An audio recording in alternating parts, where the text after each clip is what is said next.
name is Brian. I am at the CSIR.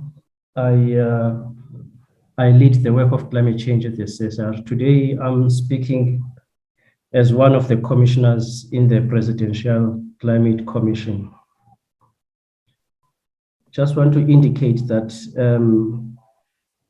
we are approaching NSTF primarily to listen to yourselves. We've got these two documents that that you have seen, that we've circulated to yourselves, and we request your inputs. We are very much aware of the level and depth of knowledge and insights that you have in this scope of work. So we'd like to hear from you in how you guide us, in how we take this work forward. Next slide, please, Jensen.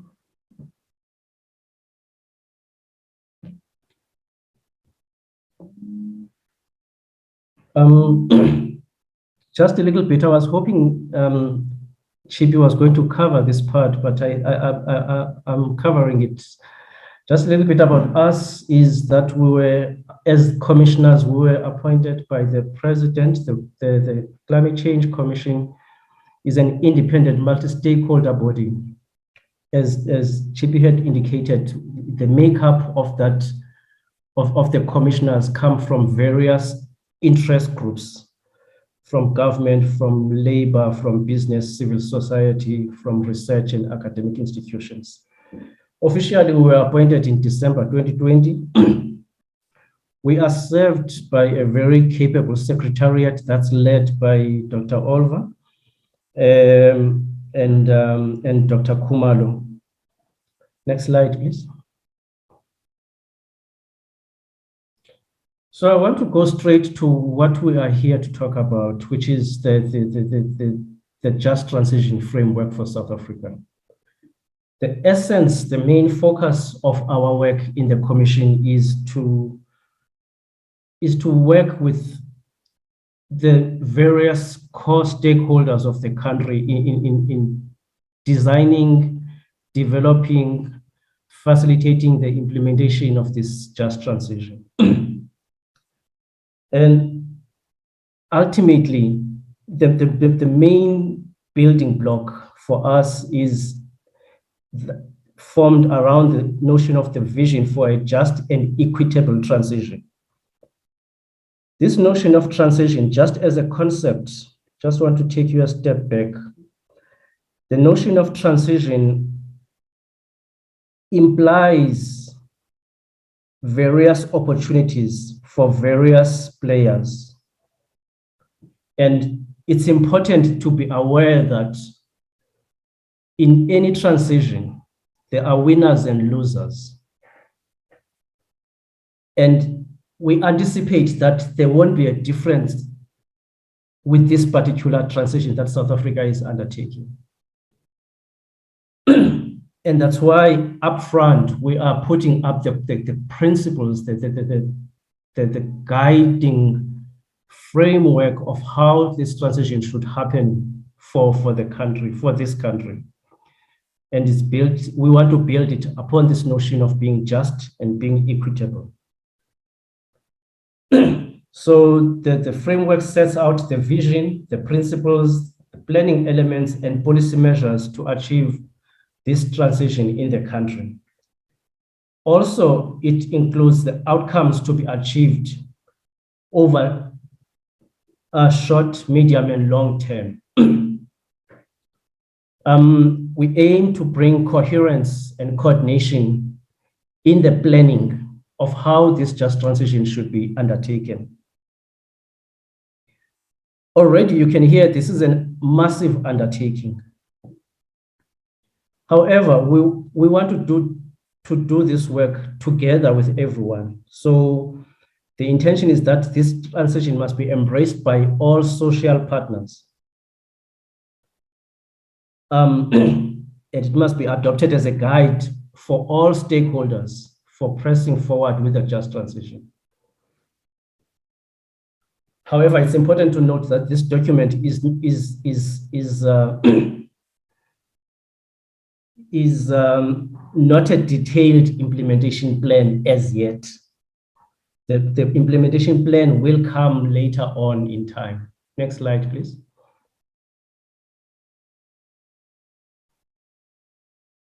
So if we look at the structure of the framework, it's built around these 5 aspects: the vision, the principles, the consideration of at-risk groups, the planning elements, and policy measures. The vision is answering the questions of how do we define the notion of just transition? What does it mean for South Africa? What does it mean in the context of our country? The vision also paints our collective vision. What should be our collective vision? What is our collective vision? Then there are principles. But what are the boundary constraints of this framework? It's important to know that when we're referring to this just transition, more or less we have a common understanding of what are the principles that will guide it. How can we, in the South African context, ensure a procedural, distributive, and restorative justice? Then, very importantly, as Dr. Lekhwati had mentioned, there's a consideration of groups that we refer to them as at-risk groups. So the questions there are, how do we best empower and support such groups in this transition? What can be done to empower and support such groups? What can be done now? What can be done in the medium term? What can be done in the long term? Then there's a notion of planning. Sounds like very much like a government way of speaking. In government, we talk a lot about planning, but planning here is not about planning in the sense of having a plan, but also a plan of how the work will be done. So I think here is a limitation of the English language, in my view. But the notion of planning here is not only to deliver and produce a plan, but is also to see how to facilitate the implementation of that plan. And that comes through in the policy measures of what could be done by who, when, how, and how do those policy measures interact towards ensuring this just transition. So that's what's contained in this document. Next slide, please.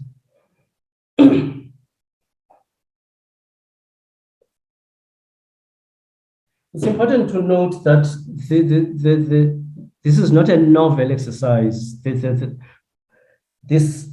exercise that we are undertaking as the Commission builds on previous bodies of work that have been done by the National Planning Commission, that have been done by other role players in public and in private sector.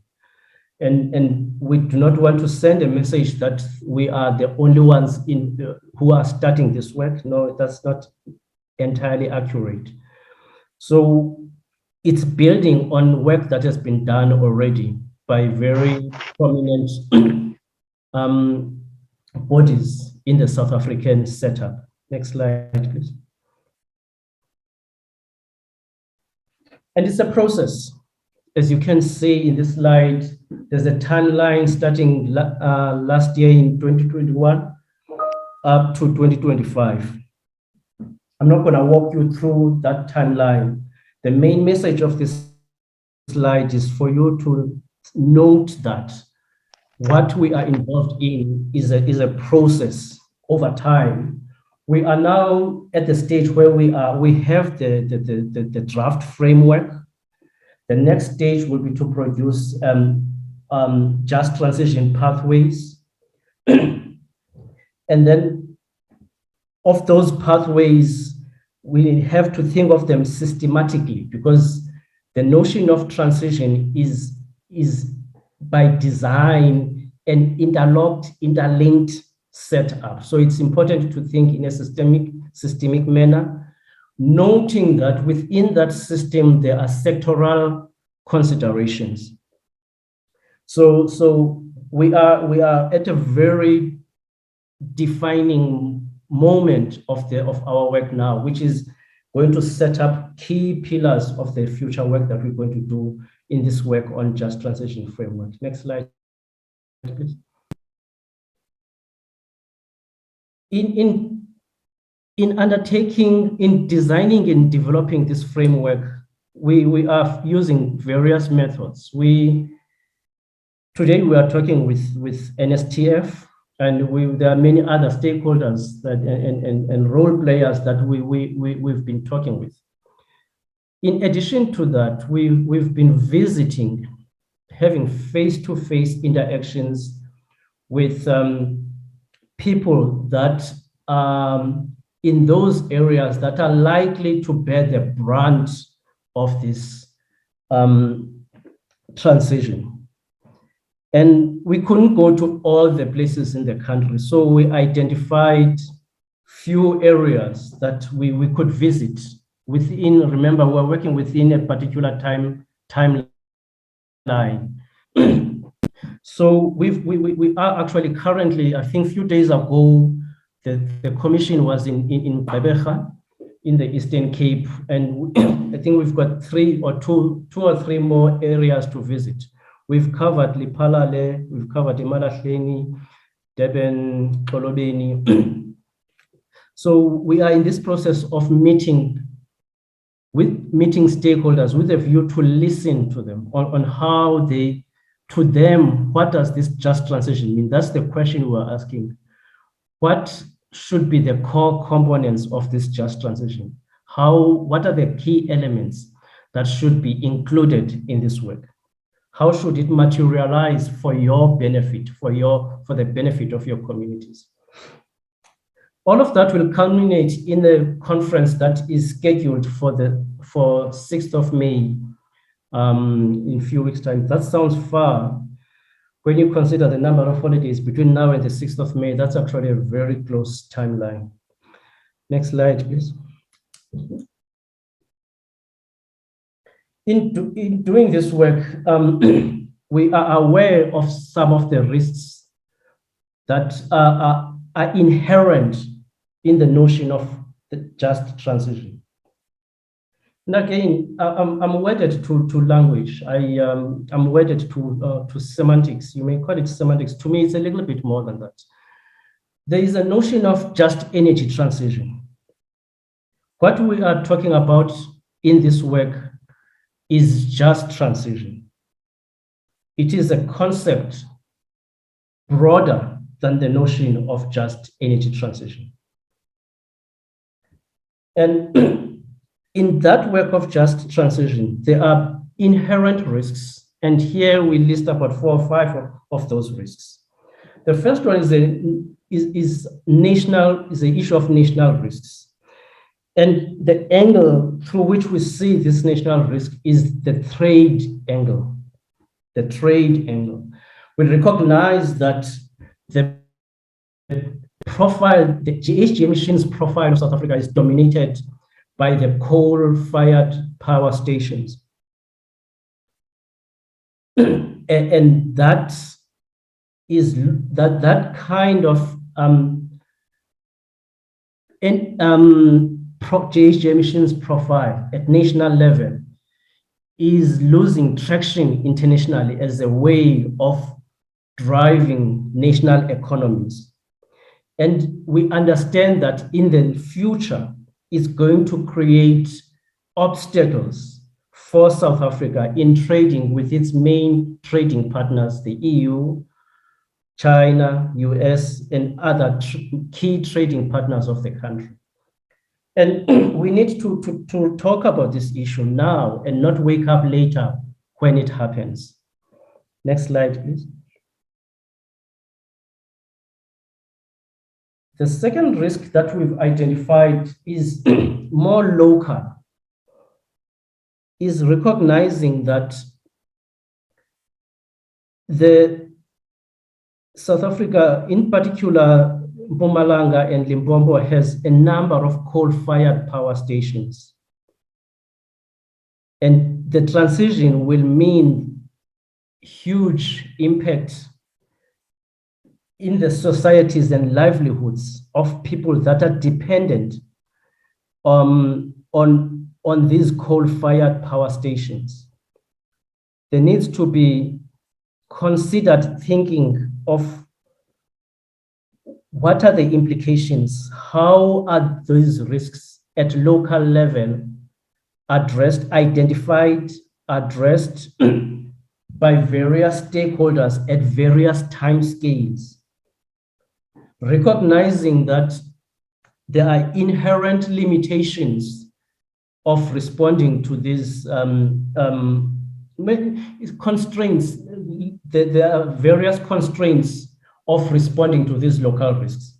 And those constraints need to be identified and responses clarified of what could be done to respond to the inherent constraints of this transition. So there's the issue of managing local risks starts with their identification. And that identification is not, we need to involve the people in these areas. We need to involve people like yourselves, because you've worked in these areas. You understand exactly the risks inherent with changing from a dominant coal-fired power station industries to anything else in the context of South Africa. Next slide, please. Then there are risks that come with the notion of global change. And here the slide is very much a climate change slide. But we need to understand that the change is actually broader than climate change. It's global change. It's things like urbanization, it's things like population growth. Then added to those changes, you've got climate change. And unfortunately, our part of the world, as we all know, is not favored to a large extent by the changes, by the anticipated and projected climate changes. So there's this layer, additional layer that climate brings as a challenge in most instances. So we need to identify the risks that come not only with climate change, but with global change in these areas that will be where the focus of the transition will be happening. Next slide, please.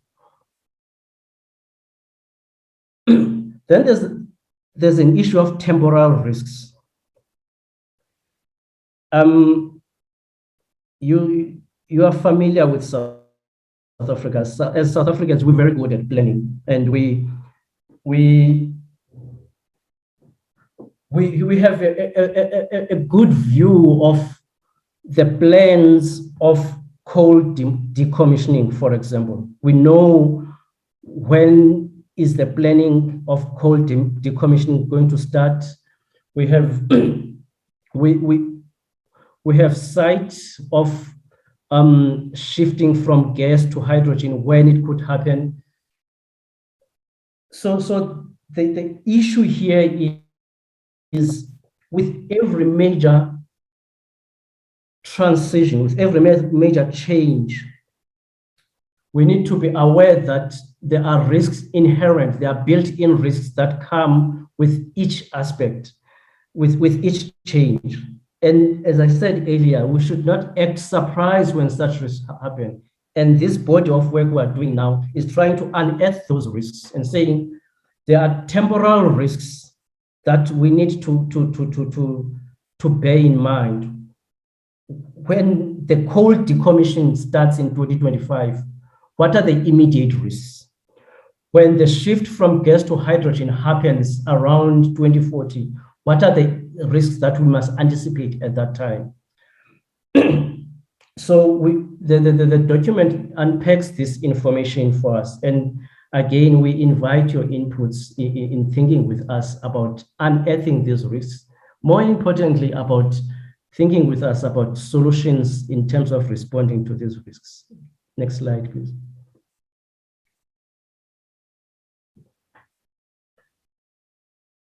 I've been talking about risks, but there are opportunities too. there's an issue of renewable energy production. That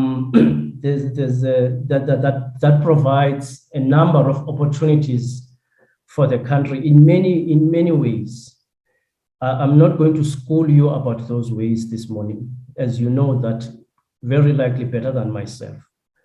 But as we seize these opportunities, what is important is that statement right at the bottom is, how do we ensure that a large majority of South Africans benefit from these opportunities? How do we ensure that how do we ensure that sectors that are energy dependent, like mining, cement, and manufacturing, are still remaining healthy contributors to our economy, even though the sources of that energy is no longer coal-fired power stations. So this aspect of opportunities is very much an important component of this framework, because opportunities are very much related to status quo. And we need to recall that South Africa is a diverse country, and these opportunities will be seized by different layers of the society. This is an important piece of work of this framework also. Next slide, please.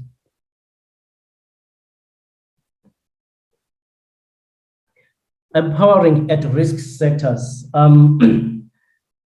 The first block there is talking about the number of jobs that are coming from the coal sector. Well, actually, all of these slides and these blocks talk about the risk of jobs in the different sectors. And this is the reality we need to confront. This is also the opportunity we need to also confront and say, in the just transition, the impact is going to be on this number of jobs. But what do we do about that? What do we do in the different sectors? Whilst we're looking at the broader economy, we need to understand that there are sector-specific issues. Next slide, please, that need our consideration. I have a sense that I'm talking very slow. I tend to do this to accommodate my accent, but I'm going to try to be fast in the last few slides. Then there's an issue of the shared vision for a just transition. Ultimately, the aim is to achieve a good life for all South Africans. The notion of prosperity for all South Africans is a key aspect of this concept of this work that we are doing on just transition in the context of climate resilient and zero emissions development. Just transition contributes to the goals of decent work for all, the issue of social inclusion, and the eradication of poverty. The involvement of all groups, especially those that will be impacted, the poor, the women, and the youth. How do we equip and empower these layers of our society actively, explicitly, consciously, and over time? These are the questions that we are grappling with in this scope of work, and we are keen to hear from you on what you've tried that has not worked and what you've tried that you think can work in the future in building this resilient community where all of us thrive. Next slide, please. So in terms of principles, it's an issue of distributive justice, restorative justice, and procedural justice. As you can hear, these are terms. I told you earlier that I'm wedded to terminology. And I don't want to spend too much time on this, otherwise I'll be too long. But these are the principles that have been identified for the just transition. The notion of distributive justice, the notion of restorative justice, the notion of procedural justice. What does it mean? What do these mean practically? How materially, what do this mean beyond their semantic value? Next slide. And then the planning instruments, the labor market, the economic diversification, social support, governance, and something that Dr. Lehwati touched on when he was using the example of China, the issue of finance. Here specifically, it's called climate finance. But this is the broader aspect of the planning instruments. As I said to you earlier, the notion of planning that is a layer of this work. It's important to note that the intention is not to plan, the intention is to implement. And these are the tools to do the implementation. So planning is a process. Ultimately, the intention is to planning, and these are the instruments towards that implementation of the just transition. Next slide, please.